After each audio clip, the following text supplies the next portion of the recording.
Head one way, see how far you can turn, where's the tension. Thumbs to the roof.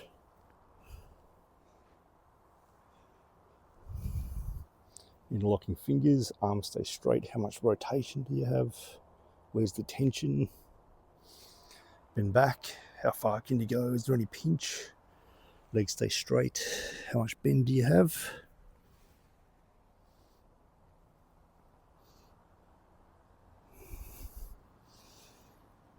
Does one side feel tighter than the other? We'll do a few neurological exercises today, nice and quick ones just for the eyes. But this is particularly good if you get a lot of tension at the base of your skull in the suboccipital muscles. Or if you find that when you release those muscles through trigger point work or massage even, and it seems to make the tension worse or you get a headache, this is really useful because we're getting input into the eyes. So your finger on the chin, and we're just going side to side, eyes only. So this is a part of the brain that scans the environment for threats. So make sure you've got no head motion going at all, it's just eyes, eye motion. And you're relaxing your body as you do this, nice relaxed breathing.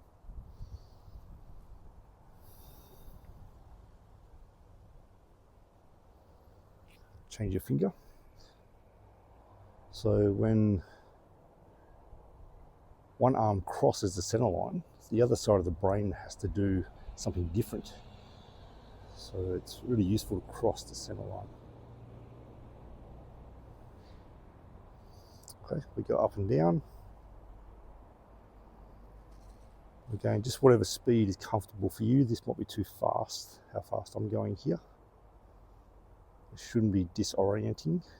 We don't want any wind up of nausea or dizziness, anything like that.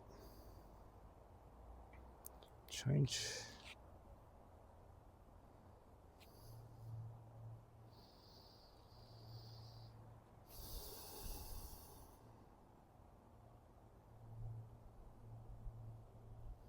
So again, this is affecting part of the brain to do with flexor and extensor tone in the body. So front and back muscles, especially hip flexors, are being influenced by this.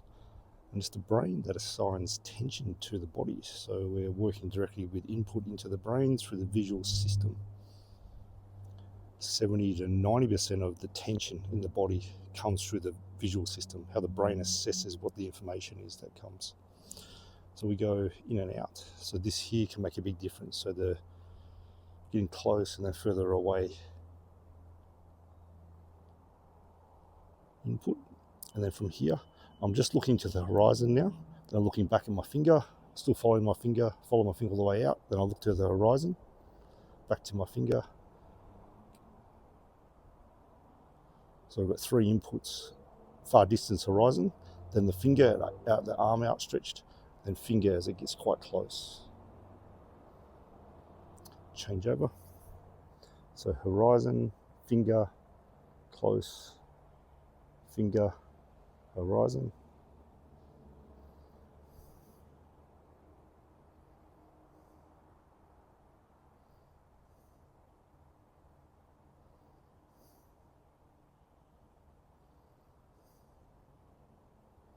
Then we just circle.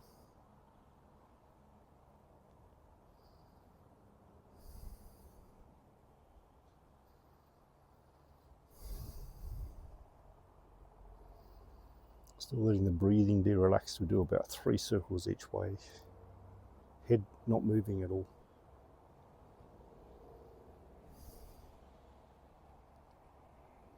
Change.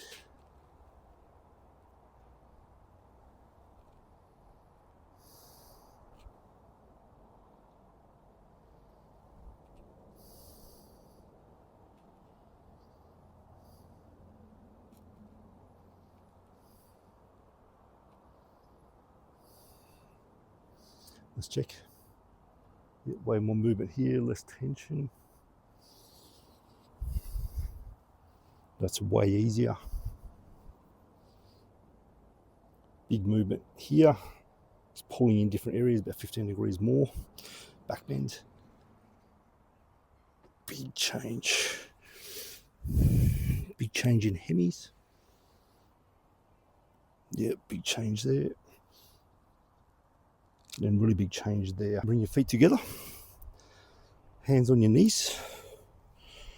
And we're just bending the knees back and forward.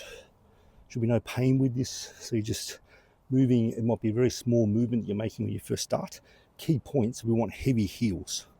So keeping the weight in your heels all the time. So heavy heels. As you bend forward, you feel the pressure go more towards the front of the foot, but we still have heavy heels. It's really important. So if you're bending, you find the weight's going to the front of the foot, but you're losing weight in your heels, you're going too far. So by keeping the heavy heels and the feet relaxed, so I'm not trying to grip with my toes, I'm not lifting my toes up at all. As my feet relax and I keep the heavy heel, the feet, when I bend my knees, the feet actually pronate in. As I straighten out, they'll supinate, pronate, supinate. This is what we want. This is good motion. So we're helping restore this motion back into the feet. If you've nearly lost it, and from my experience, a lot of people have.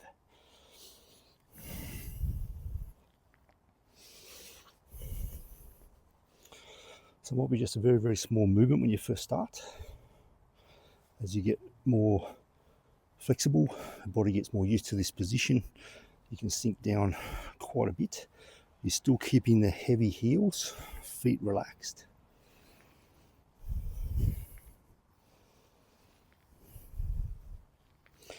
I'm keeping most of the weight in my legs. I'm not pushing with my arms. I'm not holding myself up with my arms. My arms are just on my knees.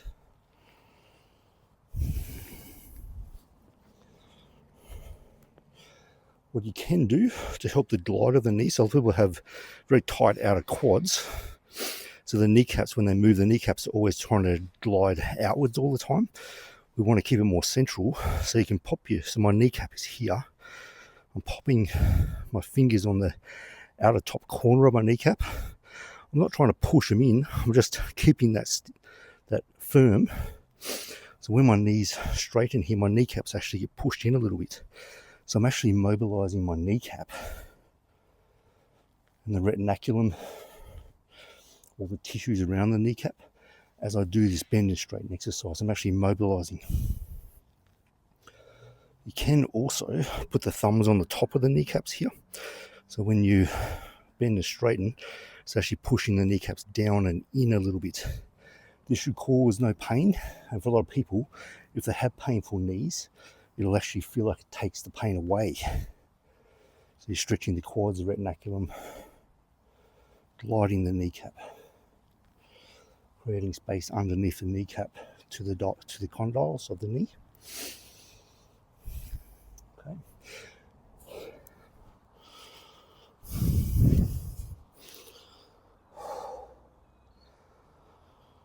From here, circle the knees. So it's just small circles. The legs and all joints of the body have a spiral function.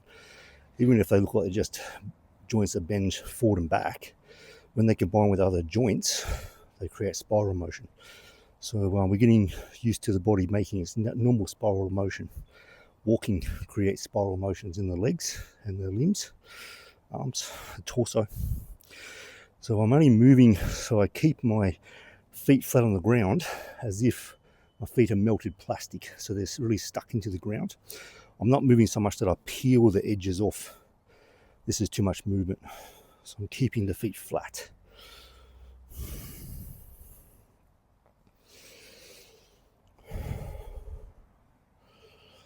So I'm learning how to keep contact with the tripod.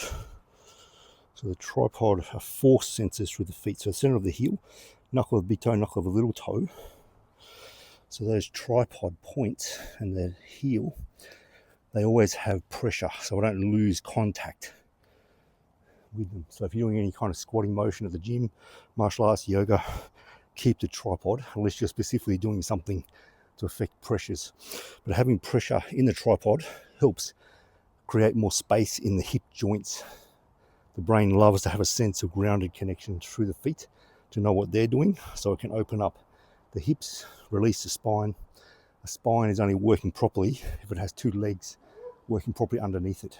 Okay, so we're helping the feet connect the knees, connect the hips, better space, sacroiliac joints of the back moving better, so the spine can move better. Okay, So as we do this, we want to keep contact with those tripod points. And you can go slow, go fast. And then the circle in your knee is as big as what it needs to for your flexibility, because you're maintaining the tripod. So some people have a circle that's literally this, that's all the flexibility they have. It's totally fine. Over time though, we're talking weeks, months, years, it really opens up a lot.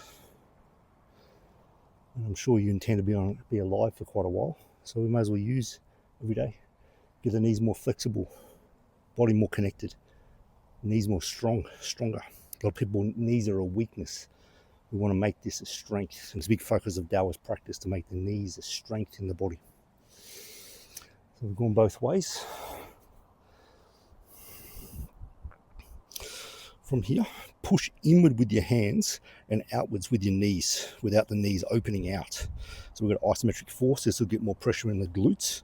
And we're just doing the same thing. So we're just going back and forward. Still have that heavy heel, but I'm pushing in quite hard. So we're getting more glute engagement to help support all the joints, feet, knees, hips, back.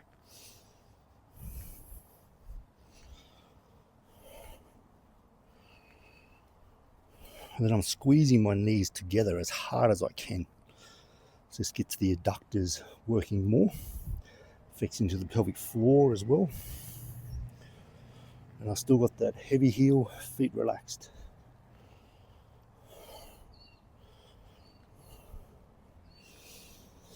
Okay. So bend the knees, whatever's comfortable. So this is comfortable for me, you might be here. Then the body is straight, so we don't want to be rounded in the back here, straight.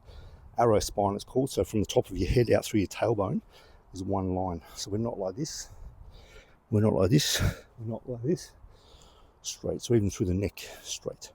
So 45 degrees with the body. I'm putting my hands on my knees like this so you can see the difference. So I'm sliding one knee back and one knee forward, and especially focus on the knee you're pulling backwards. And this is working, it's called as reciprocal motion in the pelvis. When we walk, the pelvis makes this kind of motion. So we're helping that be restored by opening and closing the sacroiliac joints at the back. A lot of people have a lot of tension and pain, compression in those points. So from the front, pull back, forward. So that's all we want, back and forward. We've got the weight through the tripod of the feet all the time. That's not changing. What we're not doing is this. So if you're doing this, your body's trying to figure out how to do it. It doesn't know how to do it. For some people, that's a real problem. And once you figure it out, you go, what's so hard about it? It means you've figured it out. It's really good. As we've got here, we add another part. If I'm going to pull this knee back, I squeeze into this leg. So I squeeze it in, then I draw it back. And I pull this one back. So I squeeze in here, pull that back, squeeze in, pull it back, squeeze in, pull it back. So we're getting the adductor. The adductor is a groin muscle to suction the hip socket back in, the femoral head into the hip socket.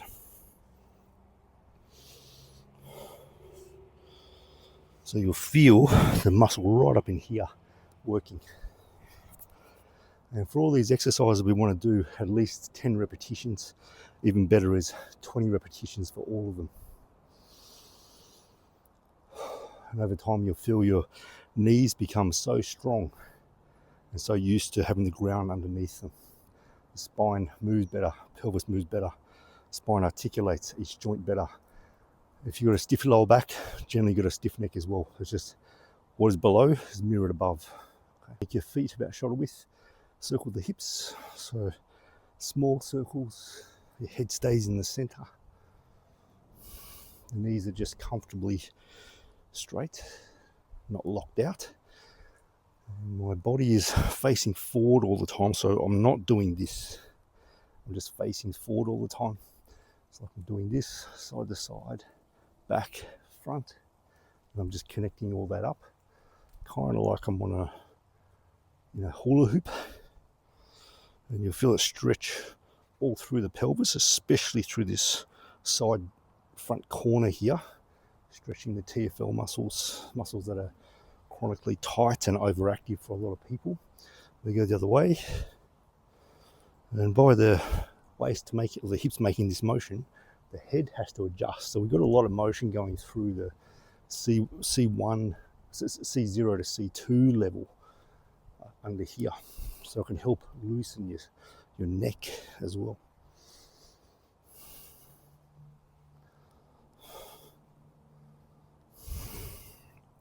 Okay, so spherical pelvic, lumbar-pelvic motion. So we're moving from the belly button area, dantian level, as if you're skewered through the back. So we're bending knees, bending hips. So we're sitting this way, vertical spine, and then we're circling.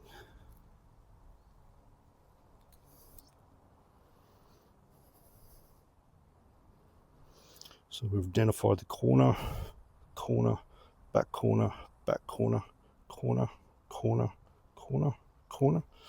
And we're linking all that together so it's a smooth circular motion. And if you're not quite sure how to do that, practice the previous videos that teaches this more slowly. Or you can just think about your tailbone and your tailbone having a laser coming out of it, and you're drawing a circle on the ground with the laser using your tailbone. So you're making that a clear circle.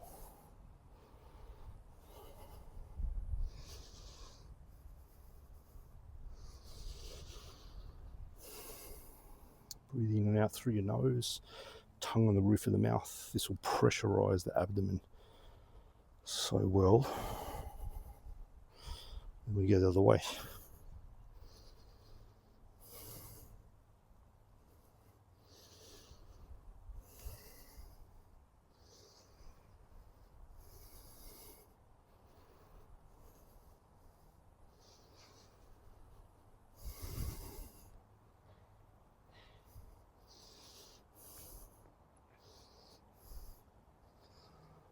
So I'm staying on a central point here.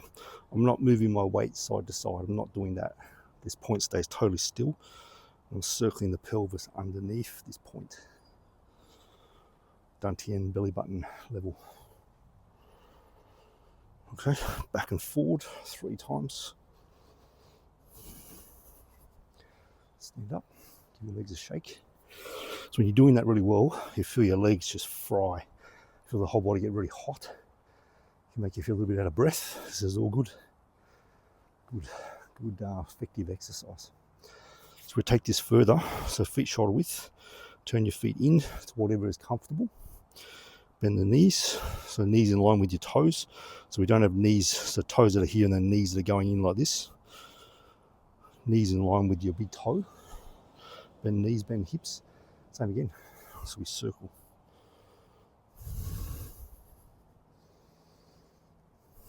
So this helps the internal rotation motion, especially in the left hip. A lot of people have reduced internal rotation in the left hip.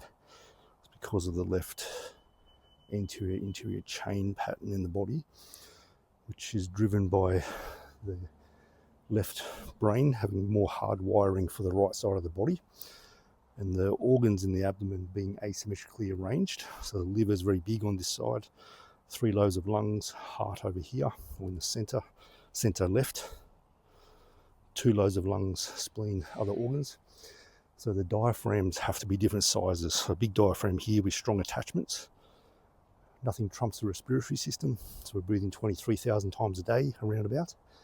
Every breath is pulling the body more in this way, and that hip comes forward. So it reduces internal rotation on that side.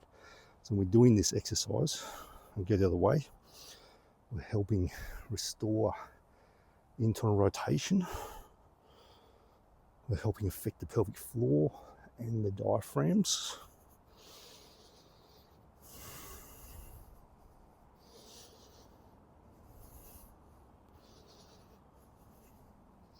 And back and forward. 1, 2, 3. Curl your body up. Again, feet shoulder width, feet straight, bend the knees, bend hips. So we're sitting like you're sitting on a invisible stool, springy in the hips, springy knees. So soft, loose, relaxed. vertical spine. So we've got a central axis through the body, head over chest, chest over abdomen, abdomen over pelvis, pelvis over feet, central line, and we're turning on that central line as if we've been skewered in through the top of the head, connecting to the ground. All we can do is turn. So you can't do side motions, can't do forward, back motions. Really loose arms.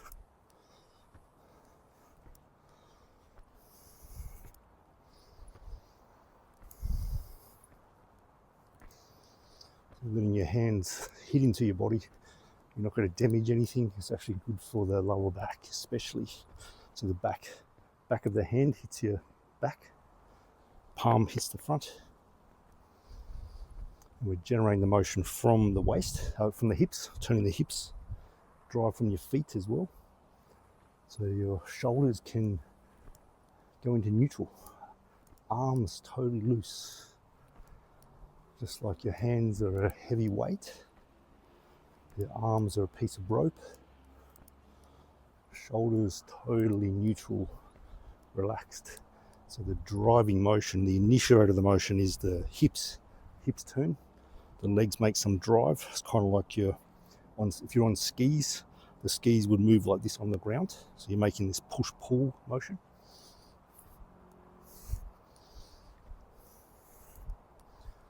So as I'm turned this way, turn to my right, I'm going to push this foot forward, pull this one back, and that helps this turn. So I'm back here, push this one forward, push this one back, and it drives. So I've got this alternating push-pull to help turn the hips. Arms then can totally be loose. I'm not initiating the movements from my shoulders. I'm not just doing arms with no torso motion. I'm driving it from my feet, legs, hips. Waist is totally loose. Any area of my spine that feels tight or maybe it's injured, visualize that area like it's tight rubber bands or pulled taut, and gradually the rubber bands are becoming slack. They're easing off. So you're putting your awareness into your body, relaxing from inside. We're using the movement to help that relaxation. We're giving the brain more input and slowing down.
I dedicate the entire merit of this practice to the enlightenment of all beings in all places and all times.